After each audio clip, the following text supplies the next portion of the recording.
Hi, I'm Ed from Celtic Motorhomes, and what we're going to do today is we're going to put an Amtico floor in this MAN TGE. The floor is lightweight Garnica ply. It's 12mm thick and it's been sealed with a diluted PVA. We've got our centre line, which it's relevant. We're not going to work to the centre line, we're going to work to a spacing off the centre line. We're using a 4-inch plank with a 3mm strip in between, like a decorative black strip. And what we're trying to do is get it so that the black strip doesn't fall right on the line of a cupboard. It's a little bit tricky because our cupboards aren't built yet. We know roughly where they're going to land and we know where our bathroom's going to be, and we're going to try to even it out. So we've done a few calculations and we're going to work to about 20mm off the centre line. So that's where we're going to start. We're going to screw down this aluminium angle, which will give us the first line to work with, and then once we've got 3 or 4 lines of plank in place, then we'll take that out and then we'll work the other side. So the first step is going to be to screw that down.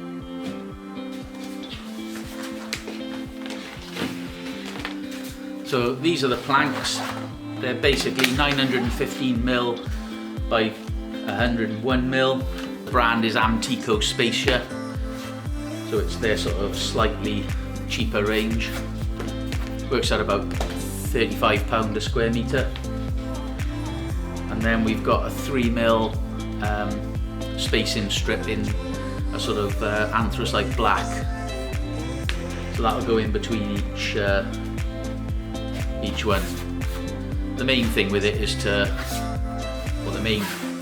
main goal is to get it so that you're mixing up the grains and staggering the joints. We don't want the joints being completely uniform, so we'll try and stagger it as best we can. Not sure if you can really see that, but the edges of these boards have got a bevel all the way around, so if we cut them, we'll need to make sure that the cut end is a start or a finish, where we'll have an aluminium profile going over it. It does look odd if you use a cut edge against a beveled edge. You've definitely got to, you've got to keep your bevels together. So what I'm going to do is start a time lapse, and hopefully we'll have a decent time lapse of this and get most of the floor done in one go. Probably have to come back and just do some of the scribes around the edges. I may do a small video showing you how I do the scribes. It's probably important to point out this is how I do it. I'm not a professional floor fitter by any stroke of the imagination, although we do share a compound with a flooring company and we've taken advice off them, so we're using high pressure, high temperature adhesive.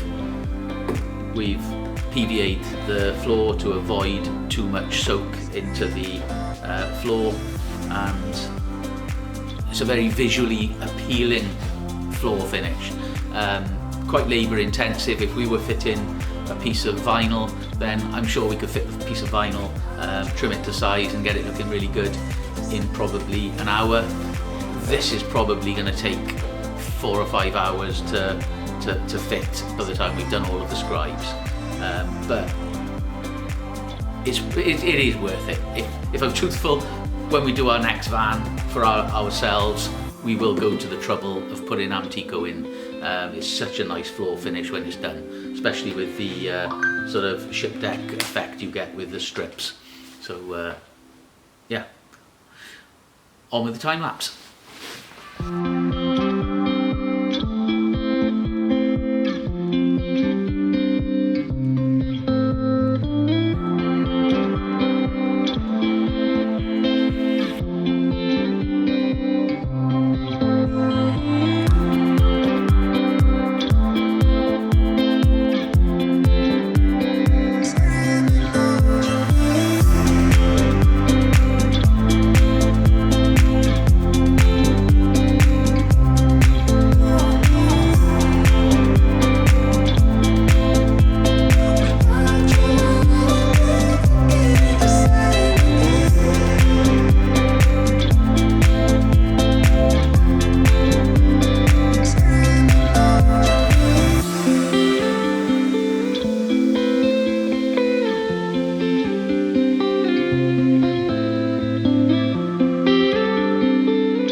Right, we're back to finish the corners of the floor, which is the difficult scribe really.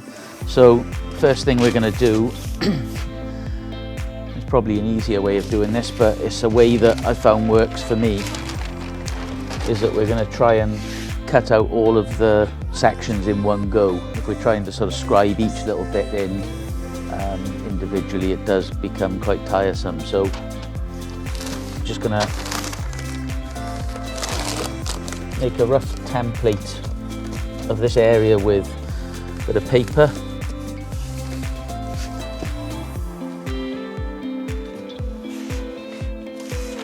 So this should give us a rough idea where we are.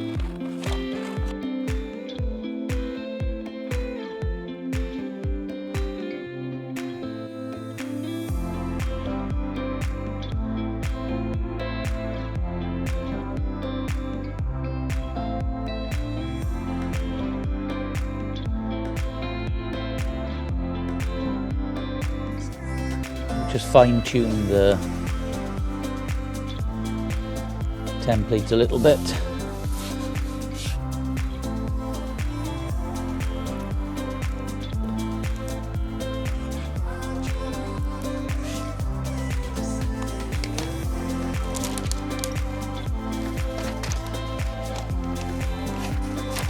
What I'm going to end up doing is probably I'll knife that with a straight edge.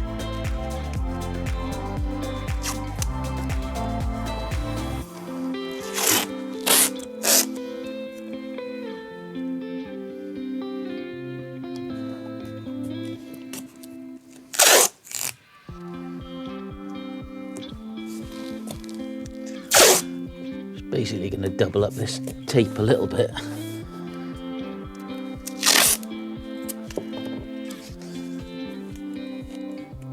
And then make sure that this goes right to the edge. So basically anywhere where I want to increase the size of the template, I'll just add a little bit of tape.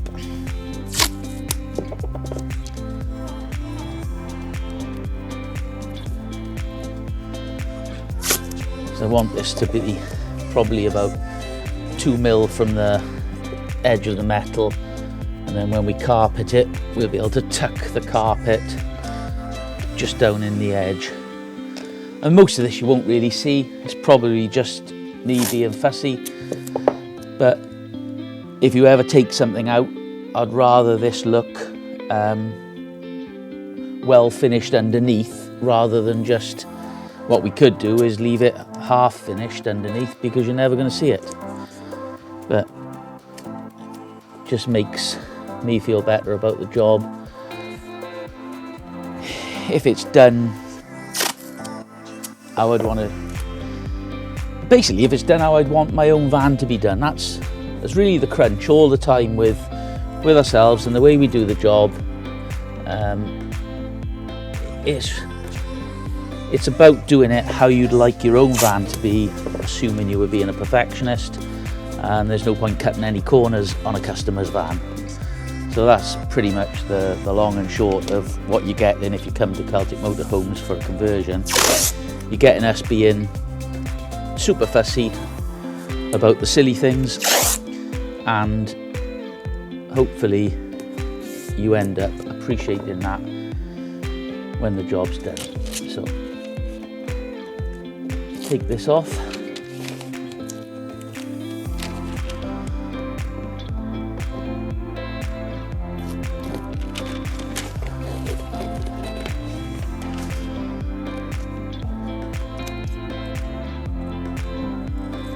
So this is our finished line here.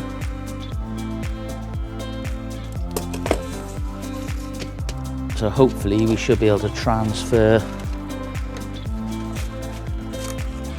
this into a section made up of all of the bits of vinyl if I don't rip it. So.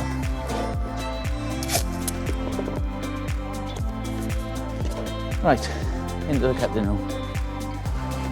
So this is the size we're trying to work with.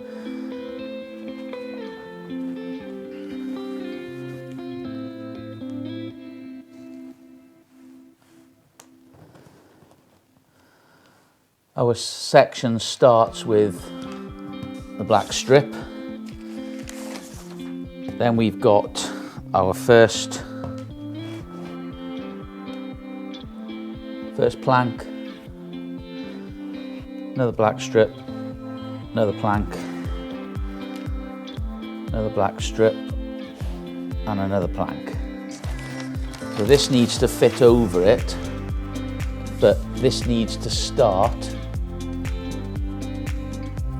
on a sort of beveled edge. So the beveled edge has got to meet the other beveled edge. So we'll start that on the beveled edge there. Put that over all three. Make sure that we've got coverage to the back. So we want coverage there, and we need another section to go in here with a bevel on it. We can take that off there. So that piece doesn't matter where the bevel's going because it's not joining anything. And then this piece, the bevel is going to go in here, like so. Just put that way around. So everything's covered. So before we mark that out, we now need to tape this lot together.